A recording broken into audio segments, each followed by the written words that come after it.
All right. Welcome, ladies and gentlemen. And for those of you that are watching, we're in the green room with Gary Lux today. Hey, And hey, there he is. hey. All right. So, Gary, we were talking a little bit before. First of all, the last time I saw you, I believe was 3 years ago. Was it 3 years ago or four at your son's wedding? Yeah, yeah, you did the sound mixing for our son's wedding, the band. What a band. The A-listers, and you were there kicking the sound, and I was just a fan. It made it real easy. It was a great night. It was really fun. First, the band with Mark Levang and Bernie Dressel and uh, And Dave Murata, and you know, it, guys were it, killing it. so I want to just kind of first of all, the family is safe and fine, and you've got Yeah, everybody's great, sure. Where it's strange times, and kind of a double-edged sword, this kind of thing, where you know we're we're sequestered to our homes, but yet we're close to our families, so it's a whole nother dimension, and there's such suffering out there, and but for those of us that are blessed to be able to hunker down with the family, it's okay. right, right. Uh, so you have three grandkids. I have three grandchildren. Yeah, yeah, two girls and a boy, and they're reachable, but we can't see them because they're kind of, we're separated, and it's the difficult part, but it's what we have to do. So this will be able to. We'll start back. Uh, Although I kind of want to go back how you got started because at first when I didn't know that you were a musician, but on the night of your son's wedding, you got up and played bass. So Yeah, yeah, what a treat that was. I told them, I said, this is the best band I've ever played with. When I took a picture with them, I'm such a fan of all those guys, and I've recorded all of them, and worked with them for 20, 30 years. And so my great, I asked for all of those. I asked Mark to get those guys. So to get up and play with them, and it was certainly a treat. is that how you started as a bass player? No, I my whole starting of music, what was as a musician. My earliest recollection was really banging pots and pans in time to music, to watching on television. I felt the rhythm, and then somehow I evolved to learning a couple of chords on the guitar, and but then piano was really became a primary instrument, and that's sort of was my formative years, and then when I got to school, junior high school, I started playing drums. Actually, I started playing drums way before then, piano and drums. And there was no piano in the orchestra in band, so I played drums, and played drums all the way up until college. And where'd you go to college? I went to college at Marquette University, and the funny thing about it's in Milwaukee, and the funny thing about, I went there as a drummer, and so my first time going to visit the jazz band, I get there, and there's a senior, he's playing drums, and there's a junior, and he's playing percussion. I said, I'm a freshman. I'll be dead before I even get to play drums in this band. And ironically, the bass player had to leave school, owed the band money or whatever. He left his 1970 P bass and a blue tufted custom amplifier, those sparkle blue amps, and he left it, and it became mine. And Whoa. from that point, from being a drummer, I always had the feeling of bass, but you know, it was sort of survival of the fittest to stay in this to stay in this band. And then I played bass in this jazz band, and I really sucked. I was I was terrible. I was just terrible. But I mean, I had no schooling on the bass. I just, I was faking my way, and I've been faking my way ever since in everything I do. Well, No, well, what I'm proud to say I was horrible. I was just terrible. what what led you to doing recording, and how did you get into the whole recording business? So, after I realized that I wasn't going to become a doctor or a lawyer, I left school. Music was truly guiding my way, and uh, I wanted to I wanted to be in the music business, and I was in the Midwest because I was in school, and then I came out to California, and I got a job at Evergreen Studios. This is in Burbank. This is in 1978. The studio was being built. I was there. I was a gopher when the studio was being built. And once the studio was built, I was on the stage crew and setting up the studios day and night. And all this time, I want to be in the music business. And then I'm starting to meet all the bass players that are in town, the Chuck DeMonicos, the Neil Stubbenhout, the Ray Browns, the best. I mean, the Kenny Wilds, the best of the best. Dave Maradas, and all these guys, and I'm meeting all these bass players. I'm going, I'm cooked. I haven't got a chance in this thing. I haven't got a chance. How am I going to be in the music business? And then one day, I'm still, on the setup crew at Evergreen, and they needed a mix for a Joe Cocker TV pilot that he had done sang the main title. And they said, Gary, you're the only one around. Go in the studio and put up the tape, make a cassette, don't screw anything up, don't break anything. So I went in, I put in the 2 inch. I'm kind of green, and so I taped the board up, and I put the track up, and I put the drums up, and I put there's the bass and there's the guitar, and I'm putting things up, and I realize here's the bass real loud. Here's the drums real loud. And I'm going, oh my God, I am the bass player. I am the drummer. I'm everybody. And that was my gigantic aha moment in the music business, where I realized that I needed to become a mixer so that I could interpret all of these great players. But as my interpretation of them, they come in and they listen to how good it sounds. That became, so satisfying to me. Then did you ask them to do that, or did they ask you to do it more? And how did you work into Well, then, I went from the stage crew and then evolved as an assistant engineer and running the tape machine, running the show, back in the analog days, setting everything up, second captain of the ship, to the mixer. Uh, and I assisted, probably over 100 mixers in my day, before I got my shot to mix a demo, mix this, mix that. Well, and if I'm in those days with the tape machines and everything, eh, I remember eh, you had to, if you needed to edit something, you'd actually have to physically splice the Oh tape. yeah, sure, with a razor blade. Yeah, Sure.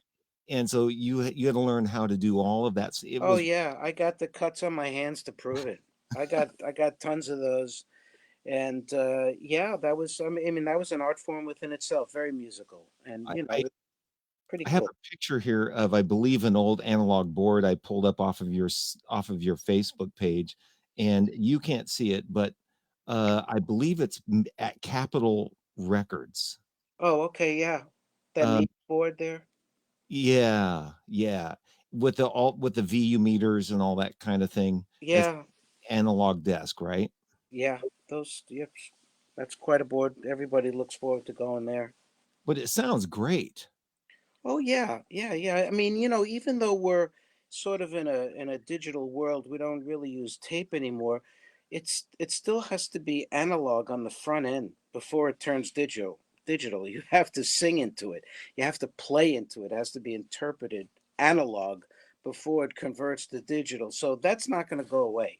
That boutique analog sound, everyone wants it. Right, right. And so as you move forward then, what was your first record you mixed on your own? The first recording you did?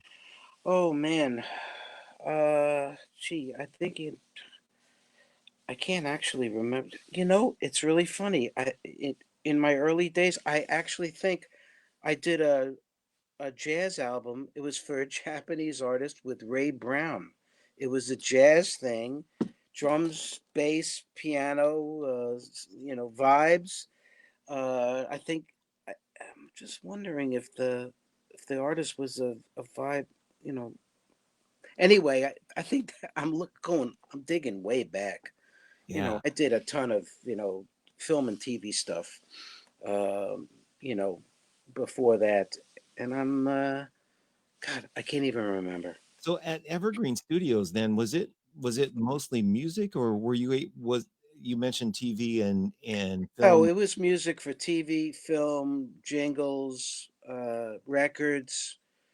And, from the years that we opened to the years when I left there, that place was a really hot studio. So it was going day and night, and we did it all. And so for someone like myself who came in the door as a gopher to 6.5 years later becoming head scoring mixer at Universal, although I still wasn't prepared for a lot what was to come my way, I was definitely honing my skills, as a mixer, as a engineer, artist. Yeah. So that led to the gig at Universal. And Yeah. what tell me about that. What So Universal Studios was, I always say it was an incredible gig to go to, and it was a better one to leave. But but for the 2.5 years that I was there, I really experienced the neurosis of Hollywood, the timing, the pace of everything. Not that we didn't learn that at Evergreen, but that was a different, just a different kind of big monster corporate structure of the whole thing. Um, but I had a great boss there that hired me, Bill Varney, may he rest in peace. I loved him and worked with Doc Goldstein there, and I worked on great stuff. All the amazing stories, with Steven Spielberg stuff, and Simon and Simon, and Murder She Wrote, and just a ton of stuff, and a lot of movies too. so it when did you do post production or were you doing No, what no, no. This is all music. This is all. I didn't do any post, although I did follow a couple of things that I scored into the dubbing stage. But at that time I was a scoring mixer. You know. yeah. And what's the difference scoring for TV and film opposed to doing a jazz band or a pop band or something like that? Well, typically, first of all, when you're doing something for for TV and film, it's to picture, so it has a definitive in and a definitive out, and it's part of explaining the story, the emotion of it, whatever it's supposed to be, Right. and budgeted timings, and sessions that are start and end at a certain time, and it's all figured out. And where when you're making records, not that there's not a budget, of time, but a little bit more relaxed, a little bit more creativity, the off chance of a mistake that turns into something that's great. Typically for TV and film, composers write and they know what they're going to do, maybe changes here and there, but things are to timings, and records are to feelings. Yeah. Yeah. So um uh did you do a lot of in those days were there a lot of like for example today sometimes instead of having an orchestra it'll be a synth, but in those days I'm guessing there were a lot more strings and horns and big rooms. Well, we were also on tape on those days, and so we had a maximum of tracks. Mm, to record to, from a multi-track standpoint. But those days were, because we were on tape, it was much more a performance-driven medium where you had to stand there and get the performance before you walked out the door, or else you were going to come back and do it again. There was no tuning. There was, I mean, plenty of perfection, and we did it great. Everyone, punching in on tape and everything, and but it was performance driven. Now we're on Pro Tools. You have, give me another track, another track, another track, that type of thing, and so we were more geared to the end result sooner. We made mm. decisions sooner that got us, you know, sooner finishing the project. Well, I think, and I talk with musicians about this a lot these days, that then when people recorded, they really had to perform and do it right. And to get it done because time was money. These days, I all know people that are going and record it, and the engineer go, "Don't worry about it. I'll fix it in post."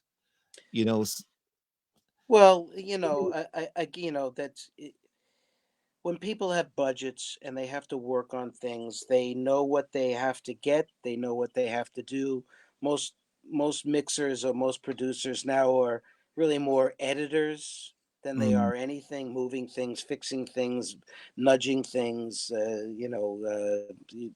repairing, people's anomalies and timings and things.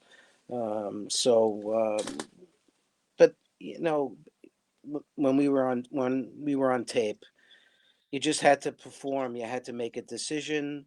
We would do takes. We might do it to a metronome. Love one feel from one. Love the feel from this part. Cut them together. Bing bang boom. We have a take. You yeah, know, not that we didn't work hard and spend a long time. I think we always push the medium as far as we can go. No matter, we're on tape, we can do this much and we can do this much over here. Now it's we can do this much. And so people are going to spend their time stretching the technology as far as it can go. yeah. But I So still I still when I produce, and I'm more inclined to make decisions sooner. That's how I approach things. I'm not going to keep takes that I know I'm not going to use. So, yeah, I still apply that little bit of the old mentality. when you were doing strings and those sort of things, and let's say you only had 24 tracks, did you have to do? You had to do whole sections in a room and your miking techniques were maybe different then than they are now, or have they stayed the same? No, they might have been the same, but I might have summed them to, less tracks than, now, violins might be in their own track, violas, cello, bass, and spread it out. And then you have, three tracks for the decatry, left, center, and right, and a room ambience. And so, it's in the hands of somebody who knows what they're doing. We can spread these things out for a little bit more control. But back then, we worked on balance, we worked hard, and a lot of times we had to put the orchestra on two tracks because we have pianos here, vocals here, drums here, bass there, Right. horns here. Who knows? Click here, So Yeah, it it seems to be maybe a little more difficult then because one mistake would cause you to have to do it over. well, yeah.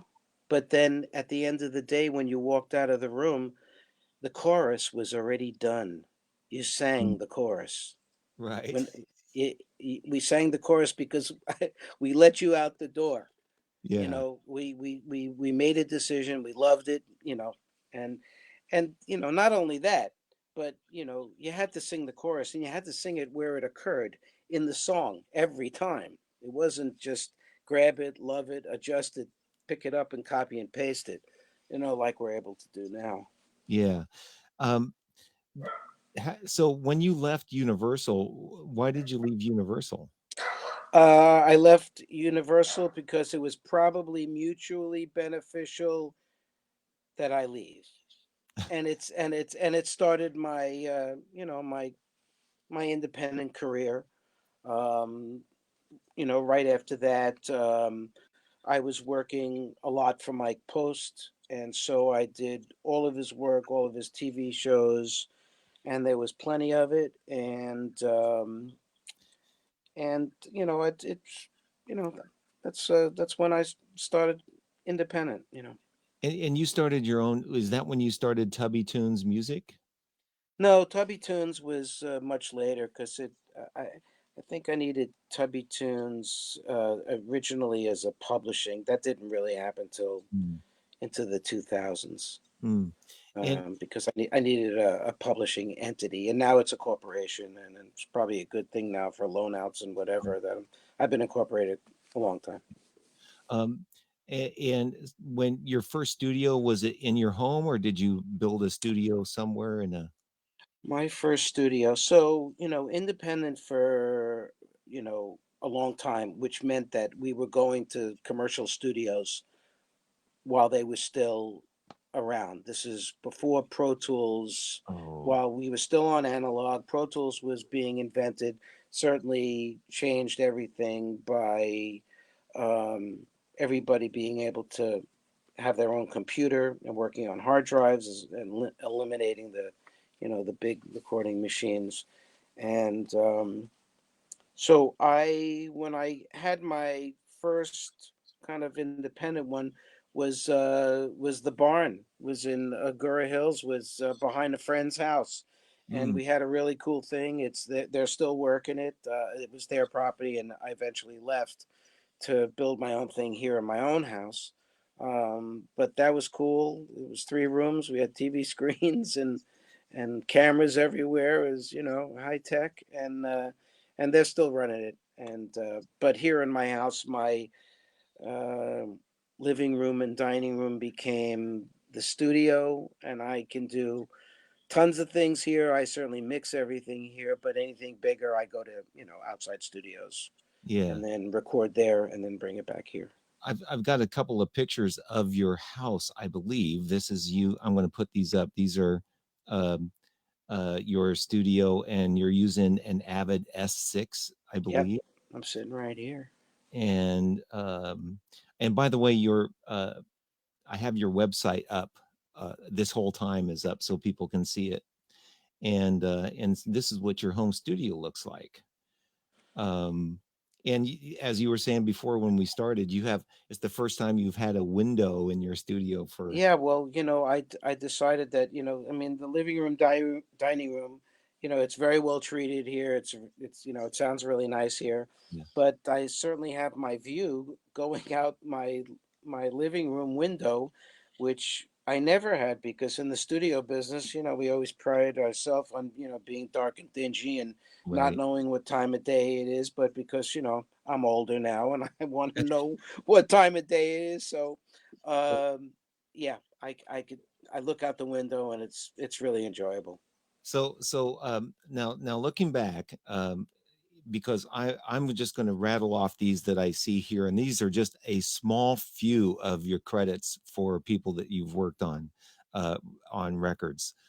Janet Jackson, Usher, Ben Harper, Sting, Rob Thomas, Foo Fighters, Britney Spears, Nora Jones, No Doubt, Aaron Neville. Oh man, I got to take a nap after all this. I'm ready to take. I'm ready. I didn't do all those in 1 week. What? Hootie and the Blowfish. Um, so, Yeah.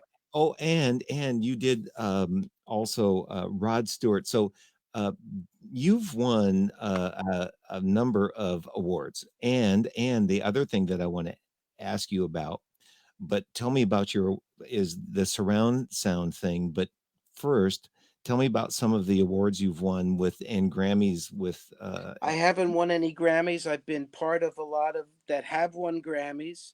The Manhattan Transfer,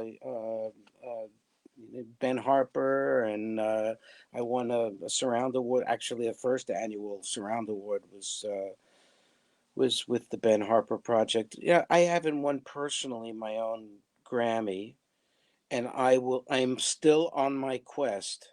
Uh, but others have won on projects that I've Oh, mixed.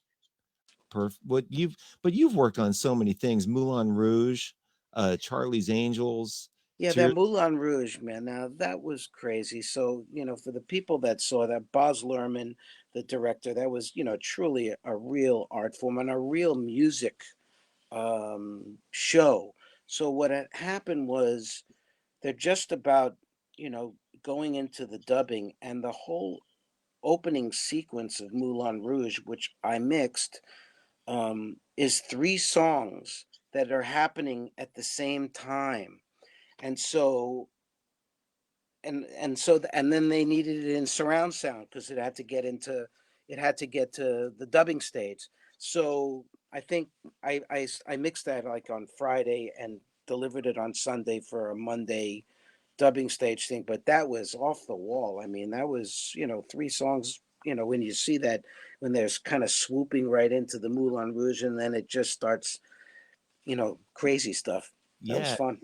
So, and then what was your role in 5.1 surround sound? How did that all develop? And what's the difference of mixing for that as opposed to just, So, oh, that's such a big answer. So 5.1, um, the company of 5.1 Entertainment started um, under the premise that we were going to piggyback off of the infrastructure of the home theater systems that were already being installed in people's homes for film, because they were already putting in surround speakers, and they were putting in, at that time, 5.1 systems in their homes.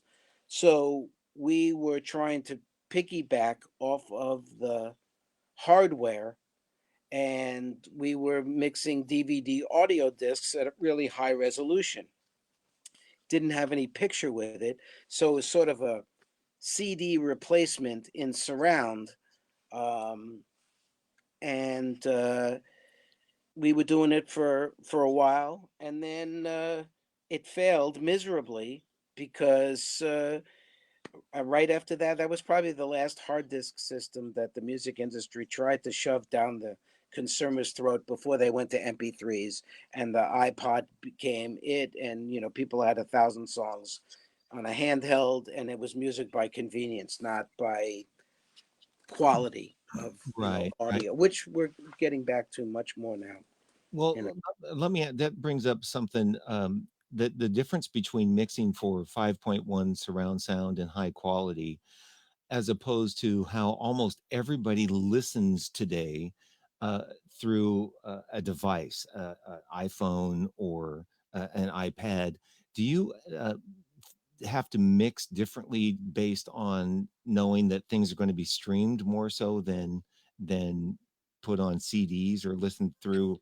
Well, there's a whole different mindset now, uh, that it's not really called surround sound anymore. It's really called immersive audio, with the advent of Dolby Atmos, which now includes ceiling speakers. Again, a big film format, which just has so many more speakers over the theater, speakers in the ceiling, which now basically give you a doming effect when it gives you such height and depth.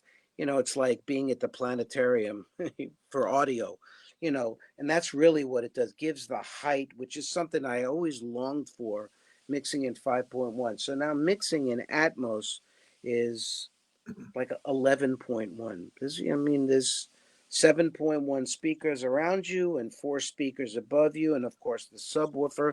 So, so to answer your question, the the home systems now are now including Atmos in their delivery systems, because the sound bars have up firing speakers, and they're reflecting off of the ceiling. Some people are putting in actual speakers, but most of the Amazon Echoes and those type of delivery systems have up firing speakers and give you this type of Atmos, illusion, and that's what we're mixing those in for home now. It, and how does that, if I'm trying to get wrap my head around when you're mixing, you know, there is it still left right pan, or are you are how are you mixing Well, different? everything is, still, it's 360 degrees around you, still thought from left to right. It's still stereo pairs of things all over the place. Mhm. And, when you mix in stereo, um, you have to work very hard to create depth and make sure everything is heard. And you have 180 degrees to fit everything into, to make your point. And we've been doing it great forever. When you're mixing in an immersive surround type of system, you're able to put some things in a different place, which gives the illusion of it being louder, Mm, softer. So you don't have to, because you're giving its own space, it speaks in a different position than 1 inch off of the lead vocal, which would be, if you were in stereo. So it can be very enjoyable, but a lot of times these instruments still need to be close together because they harmonize off each other, and you start pulling things too far apart that the mix gets real thin. So there's a whole art form to surround mixing and stereo mixing. But if I had to do them both, I would do the stereo mix first mm. and and and do that.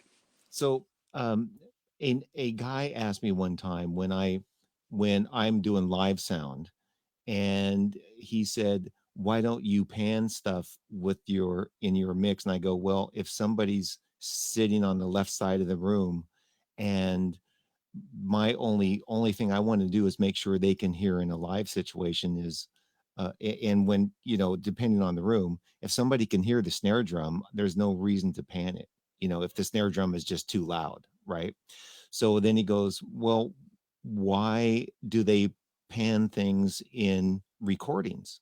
And I think you just touched on it, is if you put everything down the center, you lose instruments. And if I'm just thinking, trying to wrap my head around, oh, I just lost you.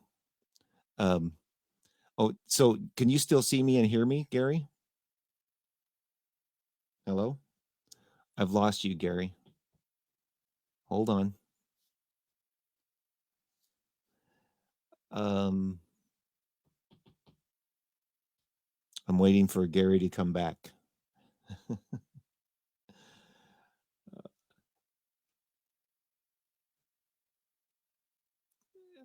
Sit tight, folks. Stand by. Hey, hey, You are okay. okay. So That's live TV right. with a phone coming in from my son, which Oh, I got you. and then that may happen again, and I'll do the same thing as fast as I can. Where Okay. were we? What did we, Well, I'm my sorry. question was going to be, why do we, when you mix a record or something we're listening back to, the reason you pan things is in order to hear the instruments and make them noticeable. If you put everything down the center, certain instruments would get lost. Is that correct? In sonic, Well, for you, it's a different thing for most front of house and most sound reinforcement because the rooms are usually so wide. You guys are much more mixing in mono so that when right? someone's on the left side of the room and someone's on the right side of the room, they're feeling the equal weight of things. When we're mixing a record, somebody is putting themselves in an ideal position. They're wearing headphones. So by moving things around in a wider stereo spectrum it gives it depth, a different application than down. For me, the things that are down the middle are kick drums, snare drums, bass, lead vocals, and then everything else is the support and stuff around. Right, right. And and for a and then here's the other thing too, and you're the perfect person to ask for this, in terms of reverb and delay, and the difference putting reverb and delay on a live uh, uh, performance, and how much on and what kind of reverbs do you use in recording? Because sometimes if a thing is really wet and you hear the tail end of the reverb, and other times you don't notice it until somebody stops singing. Is there a rule of thumb of Oh no, I mean, reverb, and it's really funny because I'm a very modest user of reverb because I like my mixes to be punchy and present, and when you add reverb, it although it gives it a nice effect, you lose the presence of it. A lot of people overuse it, um, and there's a whole art form to reverb and stuff. And um, I mean, if you're hearing tails trace on, and you're doing a funk tune, well, the reverb's too long. you right? know it, and I think for the live thing, and even when we do in recording, the first thing you need to analyze is what is the acoustics of the room. What are you getting naturally in the room? So for you, when you're doing a room, chances are there's a lot of reflection and there's a lot of slap going on, and so Right. you only have to put some. I have to. It's a much more of a dry situation, so I have to create a whole atmosphere of of sound. So, like on a vocal, I could have six things on it, Mm, to give it that thing. It'll I'll have some. I'll have a short plate on it. I'll have some delay on it. Maybe have a little harmonizer for a little thickness, and maybe a little distortion plug-in to give it a little bite, some edge, and not to mention, some plugins that are groovy. yeah, That's what everybody wants to know, Jeff. Hey, right. Gary, what's that one plug-in, Right? that You know, that's made your career? right. Yeah, okay, I gotta tell you something really. This is a funny story. So I'm doing sound in this, and it's a high-rise building downtown LA, and it's pretty because it's all glass around, and you can see out. There is a DJ and some musicians, and it's just slap back and bouncing off of the walls and everything. And this guy walks up to me and he says, there's a plugin that will take that out of the sound, that reverb out of the sound. And I went, really?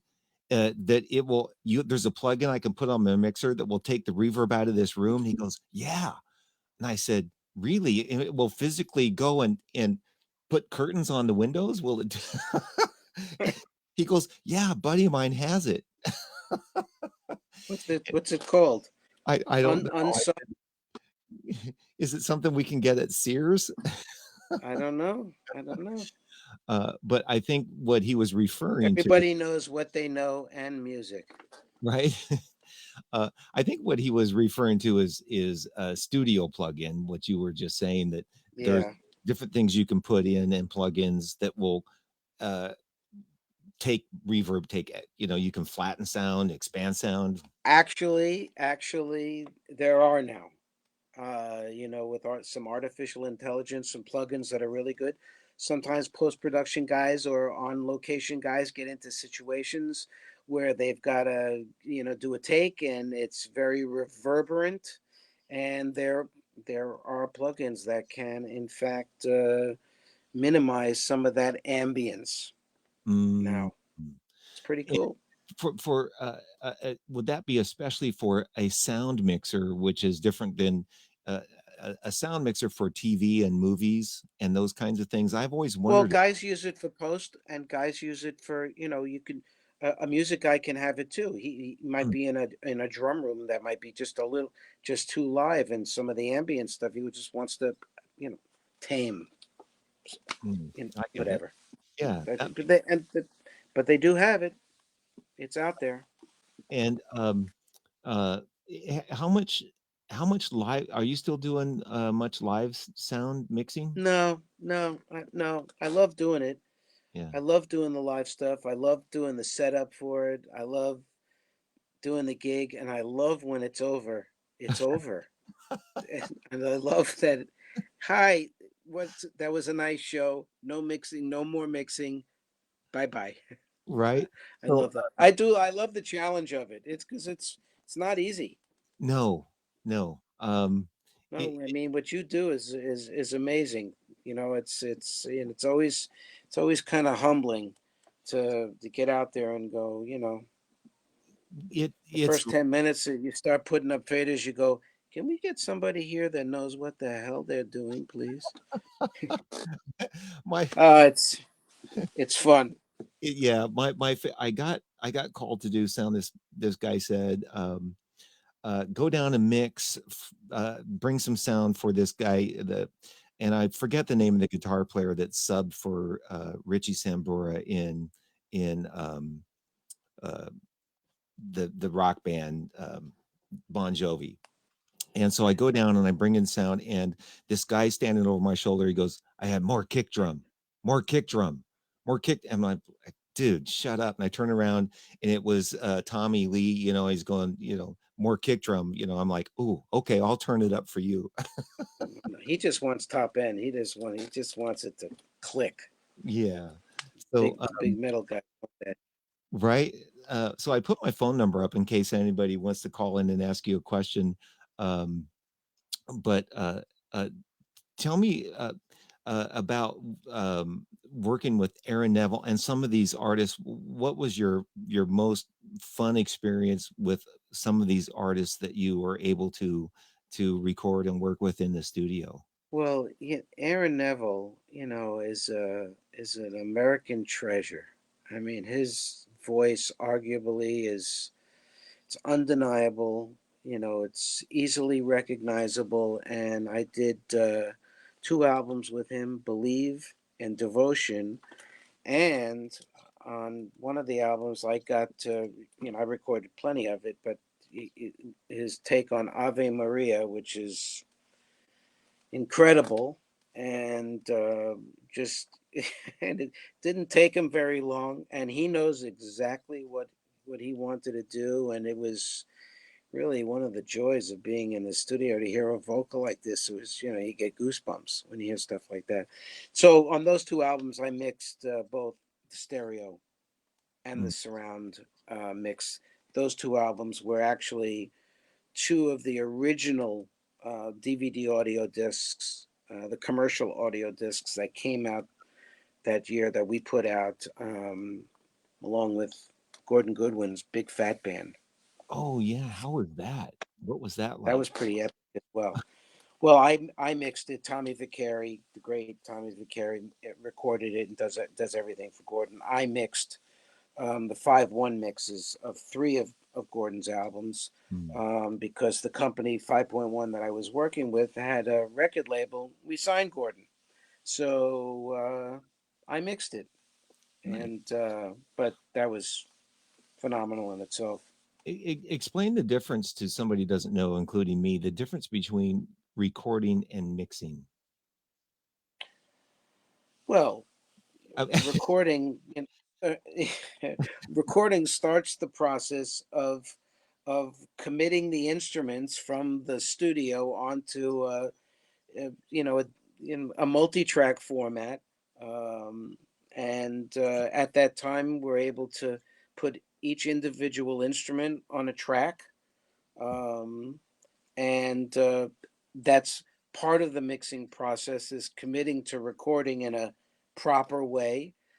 But the mixing part is later after all the recording is done, where we're able to adjust balances, frequencies, and add effects, and individually treat each of those, you know, in their own special way. so initially, when the recording's done, the idea is to get the performance and a decent sound to start with, and Sure. ma- and not worry necessarily about the snares too loud or the kick drums not loud enough or something, that you do that in. Well, I mean, I'm always achieving balance Mhm. on the recording side. I always, like to play the game. We put our faders at zero and adjust all of our levels so that our initial mix, comes to, zero on the fader. Back in the day when we used to, record to 24 track tape, there was sort of the code of the West of the engineer that was recording was that you would leave the ability for the next guy that would touch this to put the faders up to zero and be able to get an incredible mix to start with that you left him. So Mm, that was the game that we played because back in the day we only we put it to tape and then we mixed it coming back through the console. It wasn't this constant succession of mixing like we do with digital. yeah, in digital, just how many different people will actually touch when for a movie, for example, and a music score, how many different uh, engineers and post and recording, and how many different places do tracks go to these days in the way we process everything digitally, where I might record something here and send it to you, email you a wave file. And I mean, I'm Well, just trying to think. that's part of the disconnect in the music business now is we're able to sort of decompartmentalize the way that we do things because we can initialize a track with a metronome, start it off with a piano or however we do it, send it to the next person. Drums can be put on it, send it to a bass player. Um, so, actually, the digital doesn't really have much to do with the film side, although it is the medium.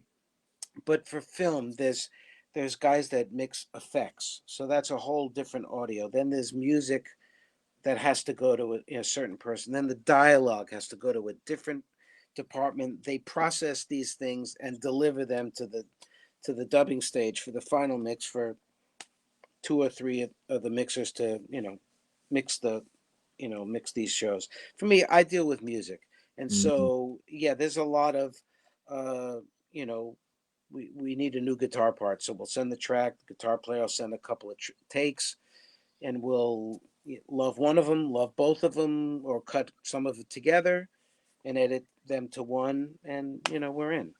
Do you think that based on everything that's happening now, and I think musicians we're forced to be isolated. Um, is there going to be more of this creativity, the separateness where people are sending tracks to each other and trying to make records? And where are we all going to go when this isolation thing? When would Well, you know, it is the way of the world to be able to conveniently send tracks to someone and have them put parts on. If you write music to it, they're going to play the part exactly. But the emotion of creating music, Hmm. like when someone's in the same room, is it's we could be getting closer to it, and but people are finding a way, and There's been a lot of talk lately, and I've been talking with musicians about this idea that somehow musicians are going to be able to play together remotely, and I don't think we're even close to that yet. Um, what? How do you think? Do you know anybody that's working on any of that kind of stuff? How they can you record them and live? I mean, I don't think there's anything possible. well, I'm sure there's a need, and maybe ever more so. And I'm sure someone will figure it out. We're at the mercy of the internet, Yeah. which is a moving target. And so, in order to make something, you know, accurate, that's the hurdle. And you said something too that I think is going to start. Well, it's already started appearing in records these days. That the emotion when people aren't playing in the same room anymore, and getting that emotional connect between the music and the instruments. there's a bit of a disconnect in the music world today, don't you think? I Well, mean, yeah, I mean, everybody wants it, and we notice when there's, you know, multiple people in the room, everybody loves it. I certainly go, "Oh my goodness, there's people here. How you guys doing?" It's a lot of fun. yeah, yeah, Because more than the music community is it's a camaraderie. It's a hang. It's like a baseball team that's together, musicians together in a room, make everybody feel good, and they play better, and they right. can create off of each other because they can hear everybody's contribution. And so that just makes me think about also, uh, for me, when I'm doing live sound and the band is really just great, and I don't have to do much but just kind of push a couple of faders and the band sounds good.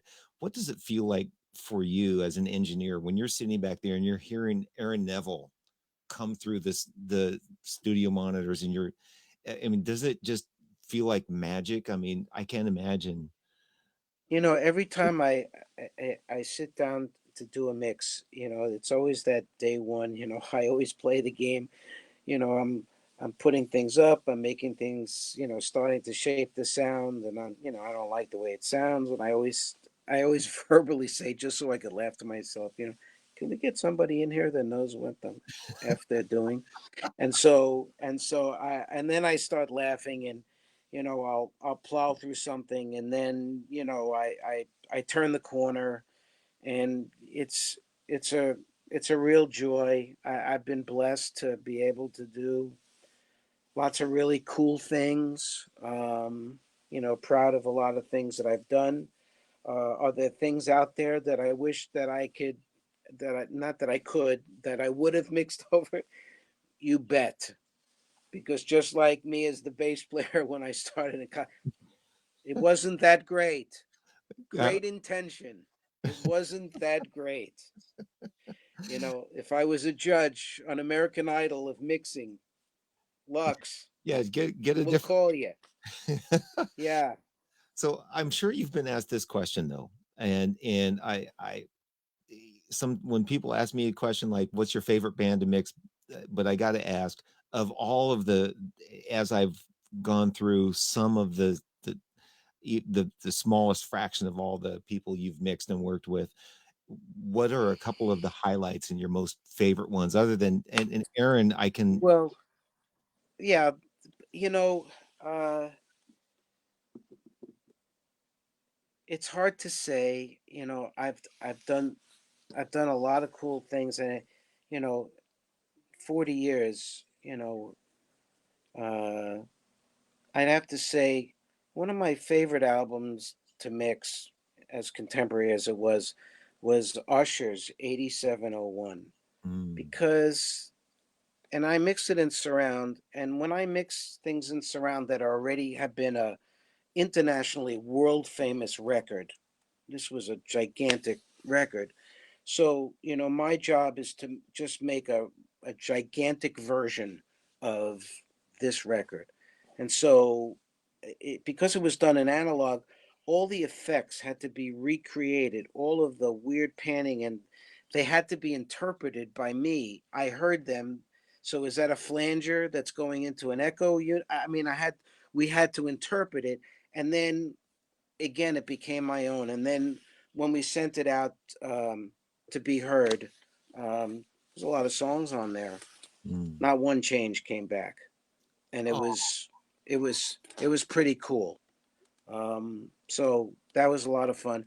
And then of course Janet Jackson's from Janet to Demita Joe. There was 19 songs I mixed because they were videos to her uh, on Virgin. So there was 19 videos.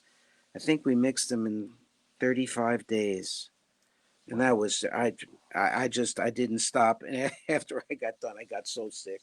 I just Oh, I just your adrenaline is gone. But one of my favorite projects also was Ben Harper live at the Apollo. Here I am, a kid from New York. We're going up to the Apollo. I had never been there, and certainly the history. And I get in there, and I see the stump where everybody's touched all the greats and everything. First thing I do is I go over and I hug it and kiss it, and get the vibe. And Ben's there with the Blind Boys of Alabama, and that's what the concert was really for.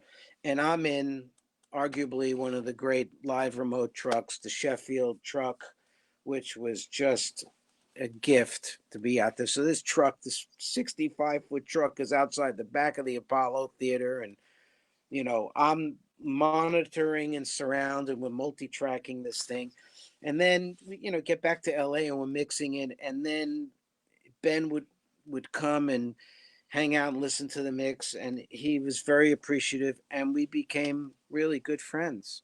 And I Oh, miss him. If you're out there, Ben, where the hell are you? So I mean, it was a great gig. yeah. That was one of the. Again, there's so many. I've been really lucky to do what I do, and I love it more now than ever. I wish we were doing it more, and of course we're all sequestered to Mm. be here. But I'm taking bass lessons from young bass players that want to become mixers. So far, two of the guys told me, "Don't give up mixing," and I said, "I've heard that before." No, these are great bass players, and they get some good tips from me. Oh, fantastic. Well, we're about at our hour, and see how an hour goes by, and it's really fast. Yeah, I mean, it's amazing that there's people out there that could possibly listen to this nonsense. Well, this is it's turning out. The good news for me is I had nothing to do and started doing this, and there couldn't be a better time. 2 months ago, nobody would have taken the time to sit and talk with me, nor would I have taken the time to do it, nor would anybody take the time to listen. And what I've started discovering is that people do like to sit and listen.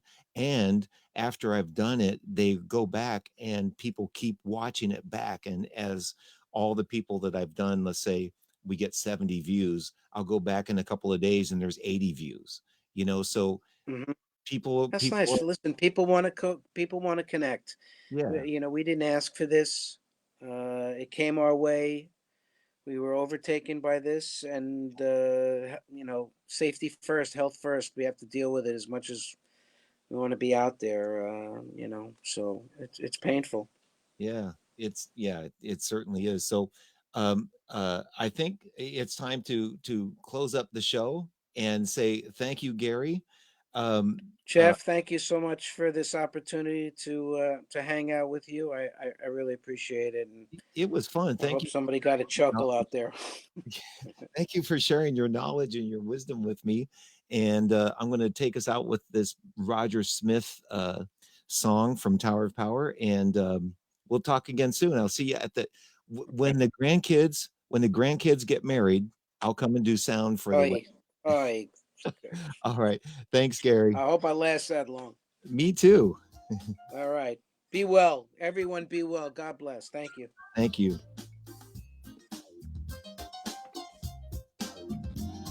All right.